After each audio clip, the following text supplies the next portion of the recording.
Subscribe and download over 1 million code snippet including this tutorial from codegive.com, link in the description below. Batch normalization is a technique widely used in deep learning to improve the training stability and convergence speed of neural networks. In PyTorch, the nn.batchnorm1d module is specifically designed for batch normalization in 1D input data, commonly used in fully connected layers. Batch normalization normalizes the input of a layer by adjusting and scaling it during training.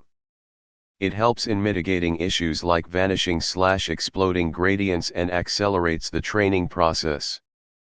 In simple terms, it normalizes the inputs to a layer in a mini-batch by subtracting the batch mean and dividing by the batch standard deviation.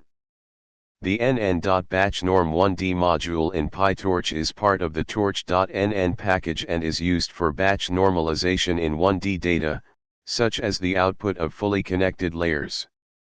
Here's a basic overview of how to use nn.batchnorm1d. In this example, we created a 1D input tensor with a batch size of 32 and input size of 10.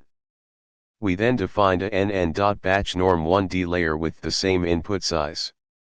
Finally, we applied the layer to the input tensor to get the normalized output.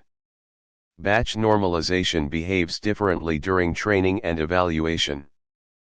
PyTorch automatically handles this mode switching. During training, it computes the batch statistics, and during evaluation, it uses the running statistics accumulated during training.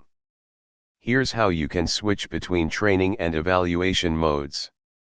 When incorporating batch normalization into a neural network, it is typically added before the activation function. Here's an example of using nn.batchnorm1d in a simple neural network. In this example, the nn.batchnorm1d layer is added after the first fully connected layer, FC1, and before the activation function, ReLU. Adjust the hyperparameters, input_size, hidden_size, output_size, based on your specific task. Batch normalization is a powerful technique to improve the training of neural networks. In PyTorch, nn.batchnorm1d is used for batch normalization in 1D data, like the output of fully connected layers. Including batch normalization in your neural network can lead to more stable and faster convergence. ChatGPT